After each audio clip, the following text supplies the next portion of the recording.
Hey folks, so today we want to tie a scud. I'm showing, I think these are size 14s or 12s or something. An olive one and an orange one. And we're going to go ahead and tie it on a, I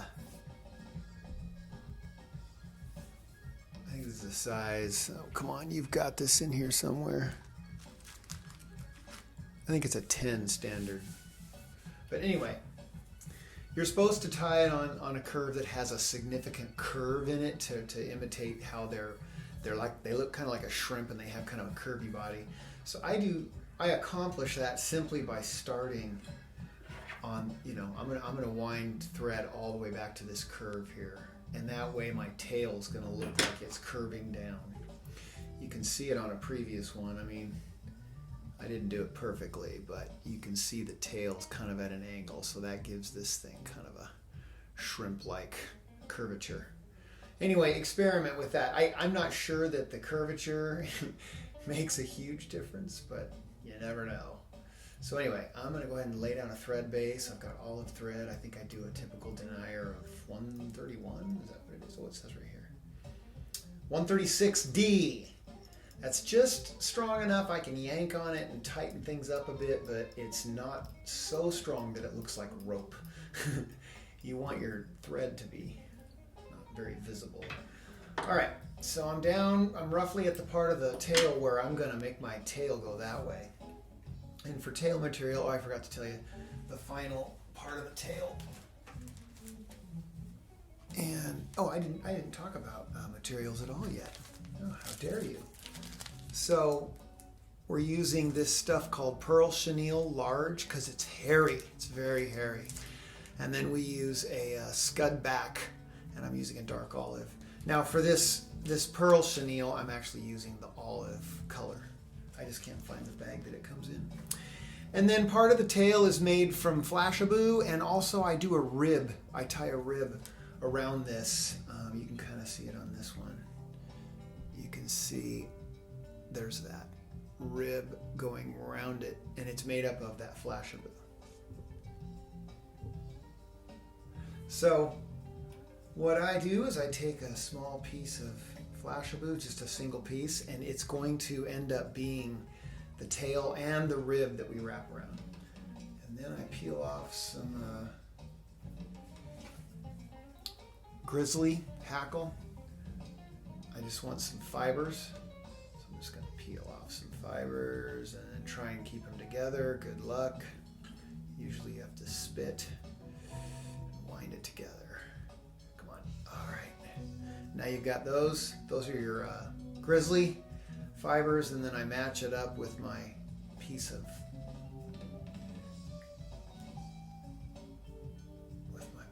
flashabou. And now I have a piece of flashabou inside those fibers. So I'm going to tie that onto the back carefully, I hope. All right. And I want it coming off of that tail kind of at an angle so that it looks like the shrimp body is curving. I kind of get this flashabou out of the way so that I can trim off the excess grizzly hackle here.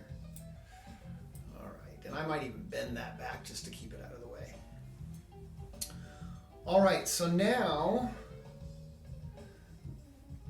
we need to put, and see, you didn't trim off the flashabou because you're going to use it for your ribbing.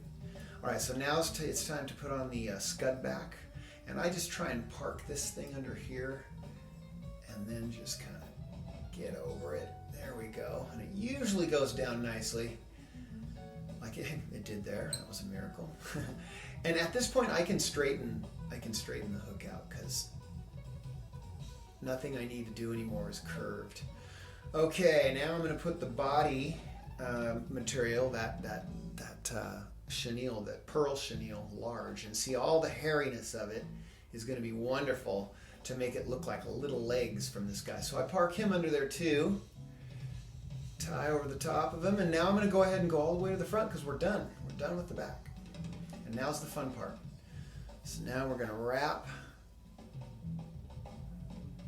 this body And you can wrap it pretty tight if you want lots of hair, or you can spread it out if you don't want a lot of hair. Also, when it comes up here, I go ahead and let some of this spill over because it makes it look like it has antennae and all that up near the head. All right, so, oh, I forgot to tell you to park that back there too. All right, so now we're going to tie off the chenille material so that we can cut it.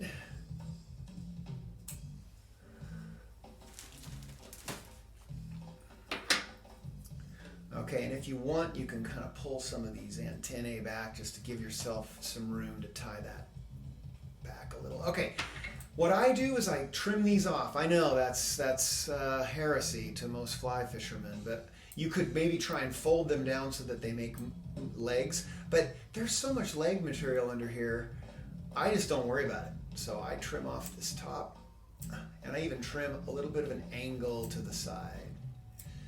Now my piece of Scud material, the Scud back, that rubbery stuff, it's going to go over the top of this. So that's the other reason I trim this off. I don't want it blocking that Scud back to make a nice looking back. Okay, so now the fun part. You get to take your, and this is stretchy, okay? And I just stretch it over the body to the front. And this is the only time I get to tie left-handed. Now you don't want to stretch this thing way out like a rubber band because it will pull itself out. So, because of the back stretch. So I just kind of try to get it to sit there the way I like. And then I lefty.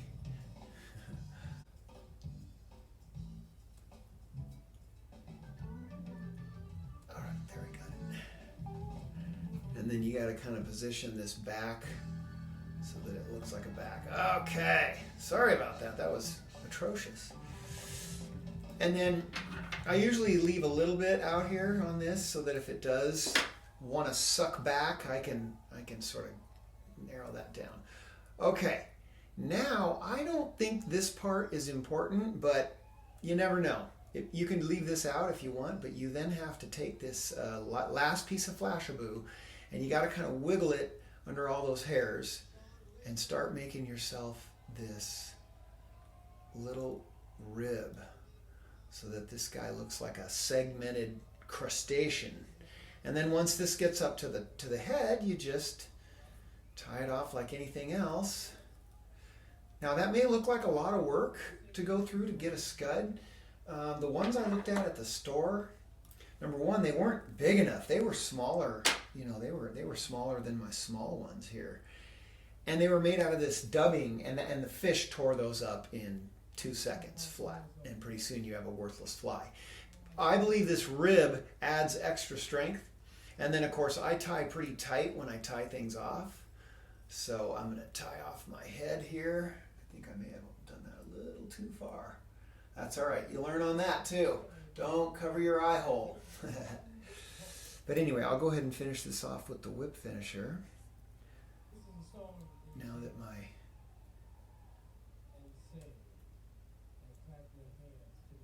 All right. I'm just going to go around once because I don't really care right now. Tie that tight. And now, providing I can get my 6-pound mono through that eyelet, I have a nice curvy looking Scud. And it looks like a, and you could further trim these off up here if you don't want them to look like they're anything up here. And now you've got this nice little Scud. And we usually fish these such that we can inch them along the bottom, just kind of like a little shrimpy poking along, and they'll hit this thing hard. And don't forget to sharpen that hook. All right, there's an olive Scud.